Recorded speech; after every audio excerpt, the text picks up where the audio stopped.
Is this really what you think? It is, and you know it. No. I only ever wanted to help them. You know the rules. I have the evidence. Your time here is over. You won't hurt anyone else. I waited a long time for this day. Comfortable, Arthur? Yes, thank you, Mari. You'll get through this, baby. Just a little longer.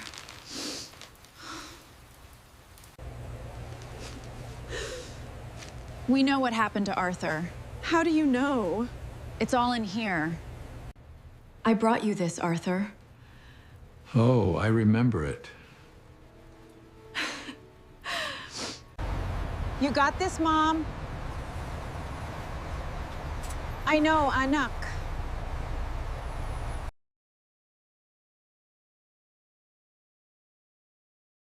At 3:17 in the morning, I locked myself inside the clean linen closet and pressed a folded towel against my mouth so the residents would not hear me crying. 12 minutes earlier, Daniel Cross had taken the badge from my scrub pocket and placed it on his desk, as if 15 years of work could be reduced to a piece of plastic.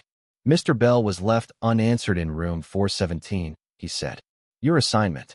Your responsibility. I stared at the night roster beside his coffee cup. My name was printed next to Arthur Bell's room, neat and official. But that was not the roster I had signed before midnight. At 2:41 a.m., Arthur had pressed his call light.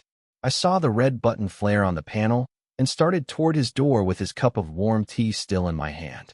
Daniel stepped in front of me near the medication cart. His blue tie was perfectly straight, even at that hour. South Wing is drowning, he said. 3 residents need assistance. Go now. I told him Mr. Bell was calling. Daniel did not even turn his head. Someone else will handle it. No one did. When I returned to the 4th floor, Arthur's door was open. His tea had gone cold in my hand, and 2 nurses were speaking in frightened whispers near his bed. Daniel was already filling out an incident report. By the time he called me into his office, he had changed the story completely. I went where you told me to go, I said. My voice sounded smaller than I wanted it to. He folded his hands on the desk. Beyond the glass wall, the lobby glittered with leftover decorations from a donor reception. White orchids, gold napkins, empty champagne flutes reflecting warm light. Mari, he said gently. People remember records, not explanations.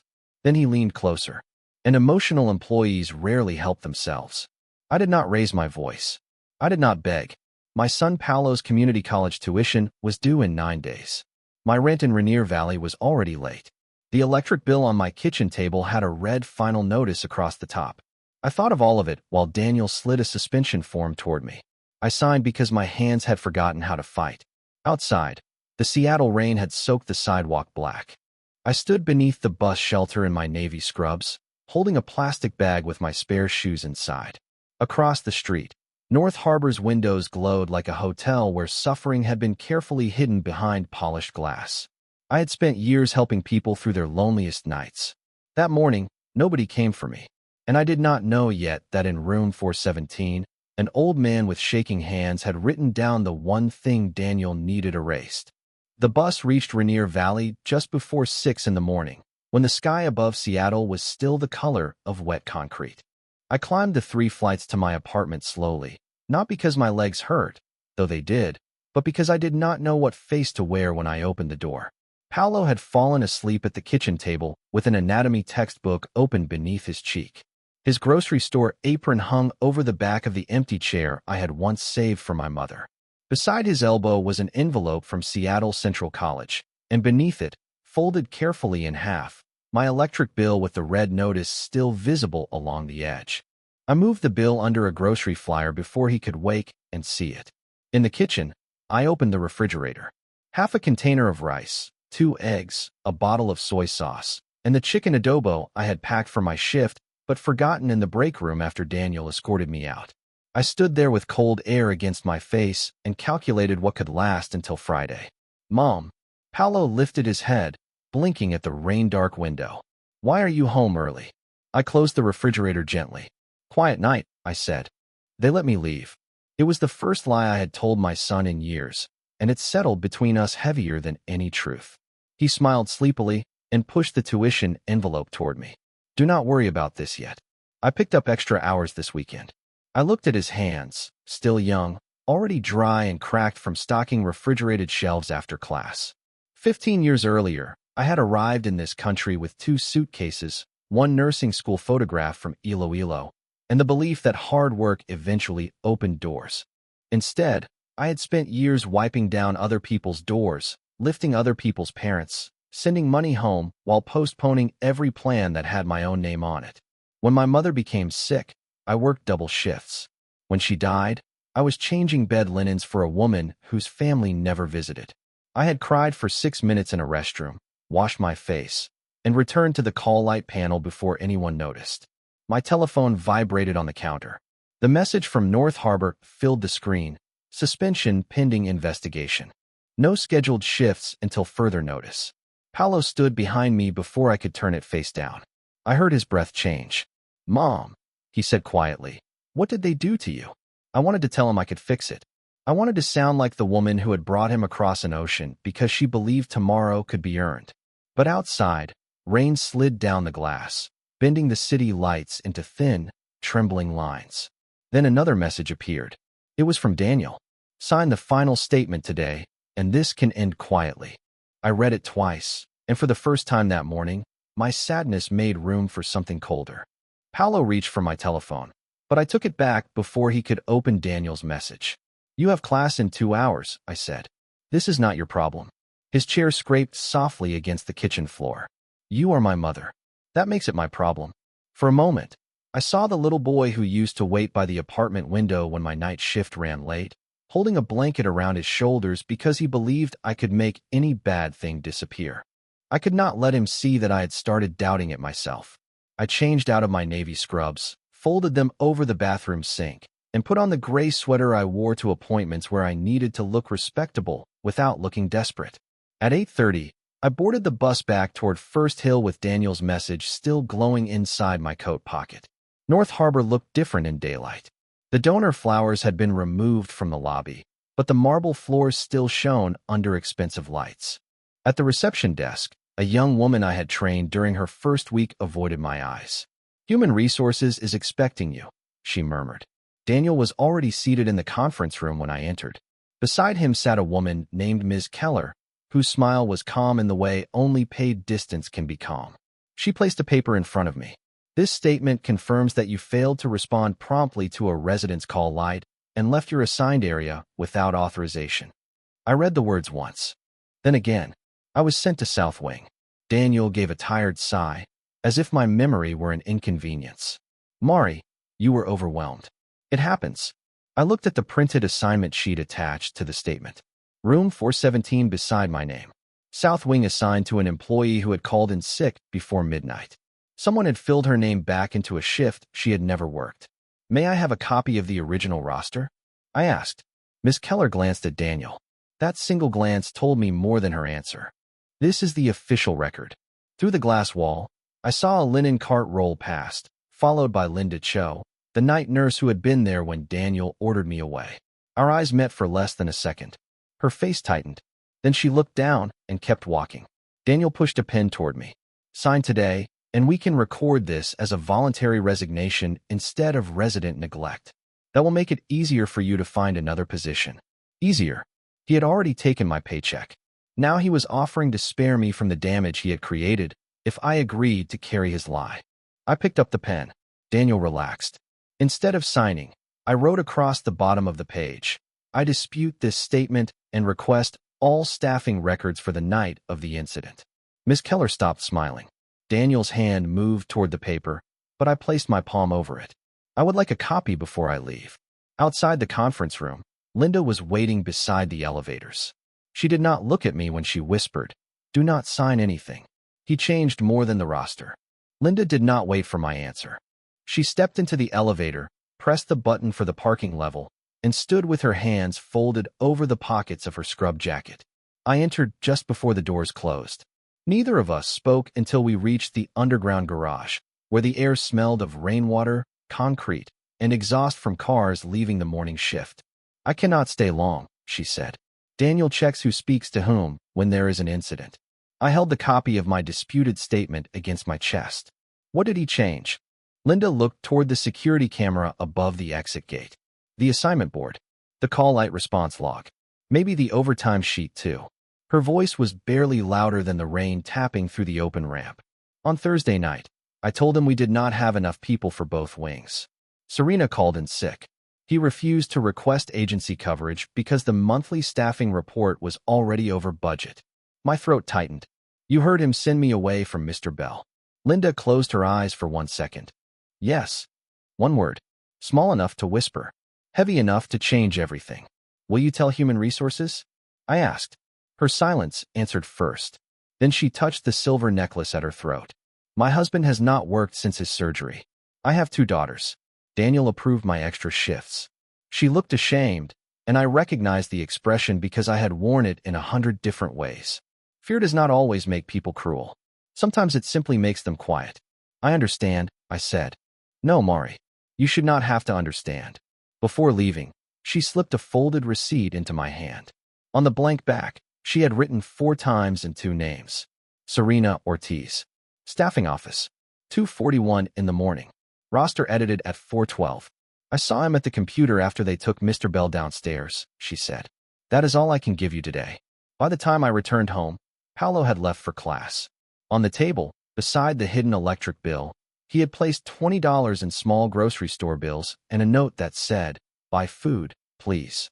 I sat in the empty chair across from the one I had saved for my mother and opened the old cookie tin where I kept papers I could not bear to throw away.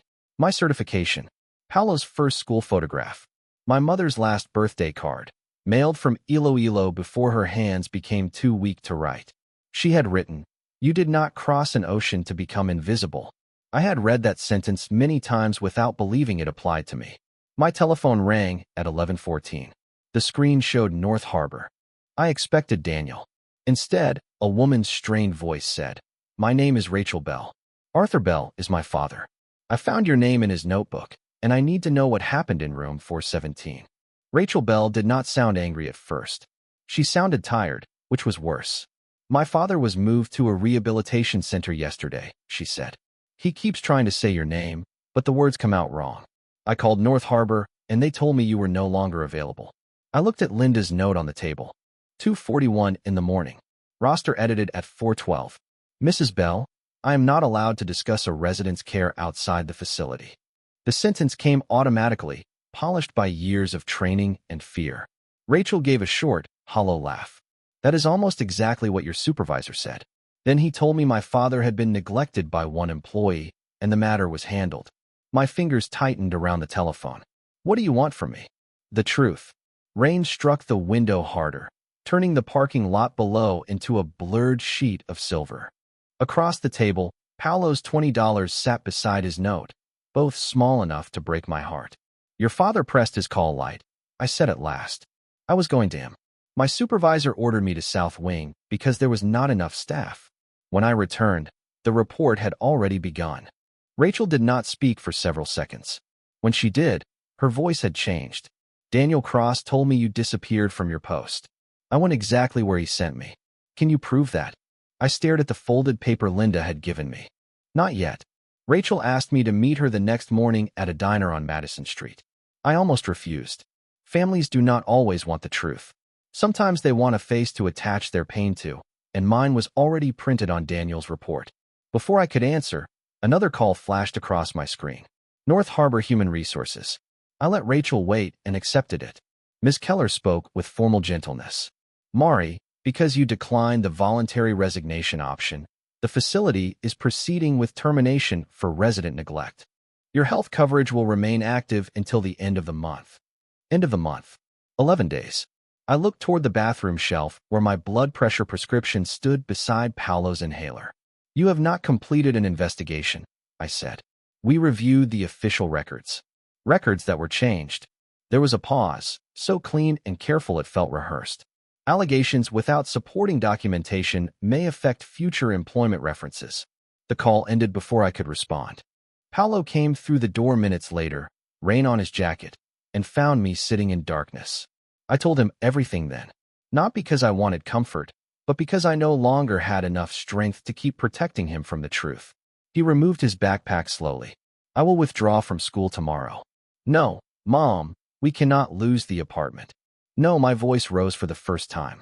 I did not leave my mother, my country, and every dream I had so you could stop yours because a man in a blue tie decided I was disposable.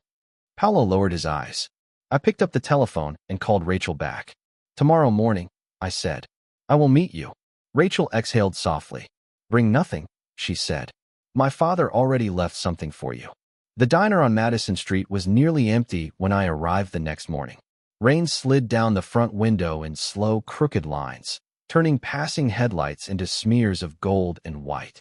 I chose a booth near the back because I had spent too many years learning not to take up more space than necessary.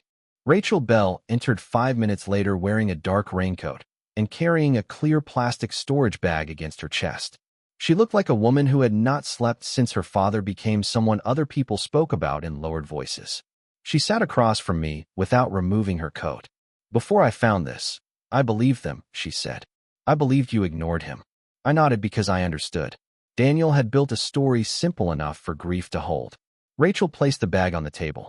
Inside was a small spiral notebook, its blue cover bent at the corners, and a brass pin shaped like a ferry boat. My throat tightened before I touched either one. My father started keeping notes after his stroke, she said. He was afraid he would forget what mattered. She opened the notebook carefully. Most pages contained short sentences written in uneven handwriting. Tuesday. Rain again. Rachel brought oranges. Mari fixed my blanket. Mari remembered my tea. I lowered my eyes. I had never known he wrote my name down. Rachel turned to the final marked page. The handwriting was shakier there, the letters pressed deep into the paper. Mari came when I called. Man with blue tie sent her away. Too many rooms. Not enough people. I read it once. Then I read it again because the first time, I could not breathe around the words. Daniel had said people remembered records, not explanations. He had been right. He had simply forgotten that Arthur Bell had made a record of his own. Rachel pushed the brass ferryboat pin toward me. Beneath it lay a folded scrap of paper.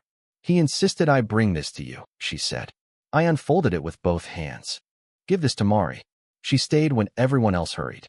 For 15 years, I had measured my worth by what I could endure without asking anyone to notice. I had mistaken being unseen for being strong. The tears came quietly, falling onto the table beside my untouched coffee. Rachel did not look away. After a moment, she reached into her purse and removed another paper. My father remembers you leaving his room after his call light, she said. If you used your badge to enter South Wing, the system recorded it. I closed my fingers around the ferryboat pin until its edges pressed into my palm. Daniel changed the roster. I whispered. Then we ask for what he cannot change, Rachel said. My telephone vibrated inside my coat. A new message from Daniel appeared on the screen. Final termination paperwork will be processed by noon. I showed it to Rachel. She looked at the notebook, then at me. Outside, the rain kept falling. I wiped my face, placed Arthur's note inside my purse, and stood. Then we have until noon. Rachel drove because my hands were still trembling around Arthur's ferryboat pin. By 11:15, we were standing inside North Harbor's lobby beneath the same warm lights that had made the building look so polished the morning Daniel took my badge. I carried Arthur's notebook in my purse and Linda's folded receipt in my coat pocket. Rachel carried nothing except the kind of anger that had finally found a direction. Miss Keller came out from Human Resources with a folder tucked against her chest.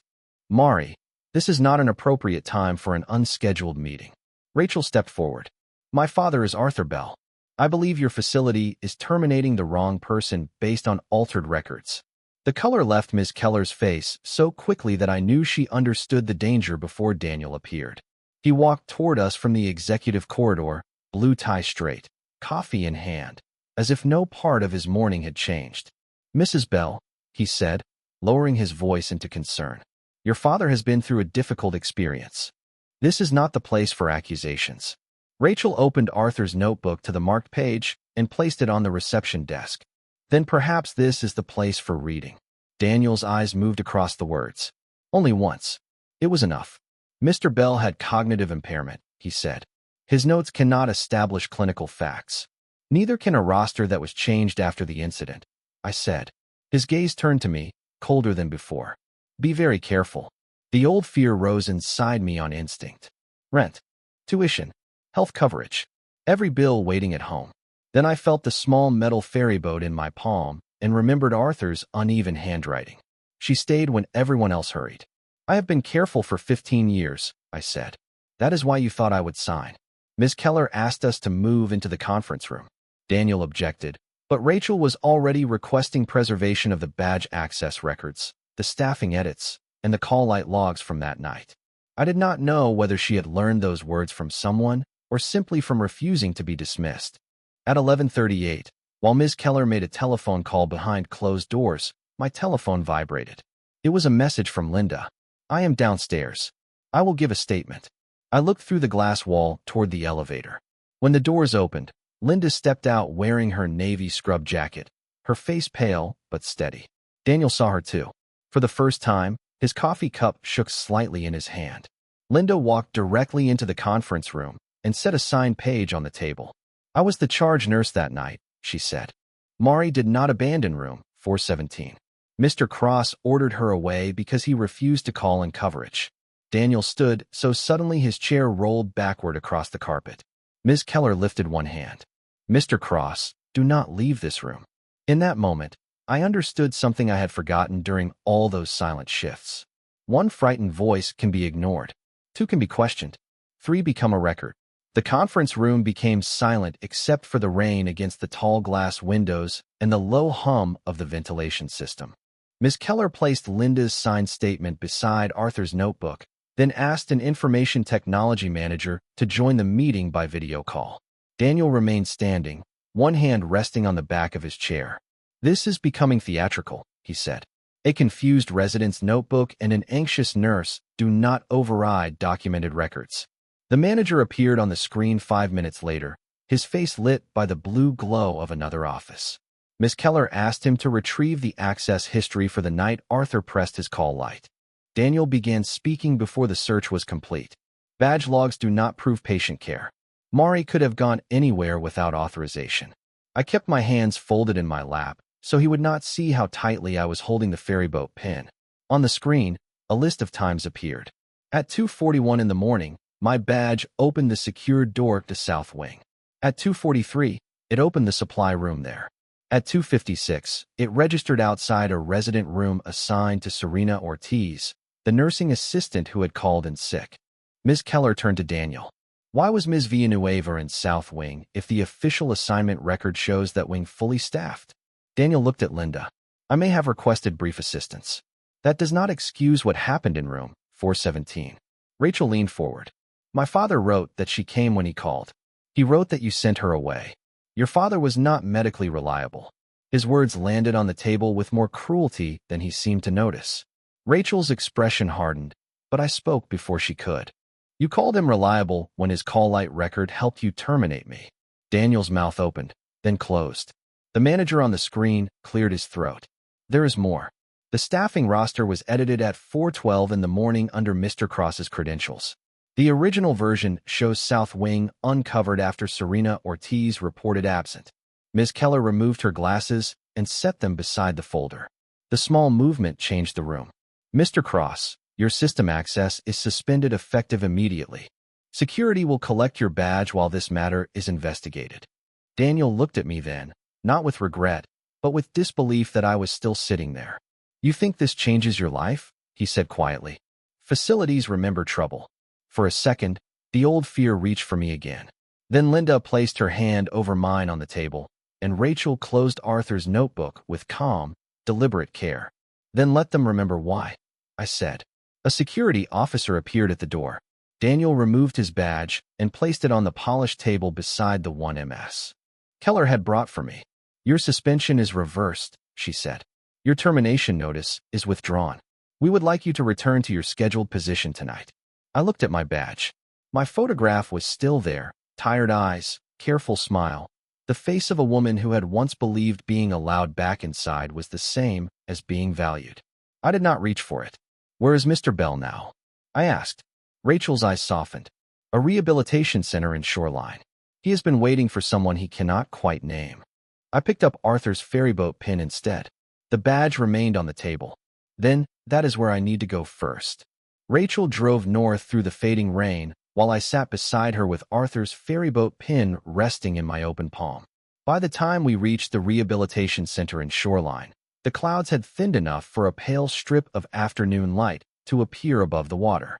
Arthur was sitting near a window in a wheelchair, wrapped in a brown cardigan, watching buses pass along the wet road below.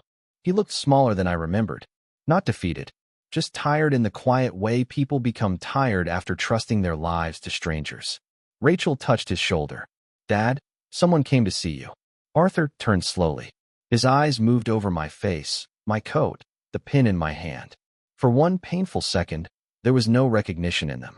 Then his fingers lifted from the blanket and pointed toward the pin. "Boat," he whispered. I smiled even as my eyes filled. "Yes, Mr. Bell. You kept it safe for me." He frowned, searching through a memory that no longer opened easily. "Tea," he said at last. "No sugar." I laughed softly, and the sound surprised me. "That is right." Rachel stepped away to give us privacy. I sat beside him, close enough that he did not have to raise his voice. I told him his notebook had helped the truth come out. I told him I was all right. Although my rent was still overdue, my coverage would still need sorting out, and I did not know exactly what work would look like after that day. Arthur listened without fully understanding every word. Then he reached across the space between us and covered my hand with his. "You came back," he said. Those 3 words undid something inside me that no apology from North Harbor ever could. Daniel was later dismissed after the investigation confirmed the altered staffing record and the unsafe decision he had hidden behind my name. The facility mailed me a formal apology and offered my position again. I folded the letter and placed it in the same tin as my certification, not because it repaired anything, but because Paolo said I should keep proof that I had not imagined the wrong done to me. Linda helped me apply at the rehabilitation center where Arthur was staying. The hourly wage was only slightly better, but the night supervisor interviewed me without looking through me. Paolo stayed enrolled in school. On the evening I received my new work schedule. He sat in the chair I had once kept empty for my mother and helped me fill out an application for a practical nursing prerequisite course. "You still want this, do you not?" he asked. I looked at the rain-speckled window, the unpaid bills stacked beside us, and the ferryboat pin fastened to my new scrub jacket. "Yes," I said. "I think I still do." My first shift began before midnight. When I left the apartment, the rain had stopped. The city was still cold, and my future was still uncertain, but at the bus shelter, I did not lower my eyes. For years, I thought surviving meant being quiet enough to keep my place. That night, I understood something better. I had not crossed an ocean simply to endure the darkness. I had crossed it so that, one day, I could walk through it without disappearing.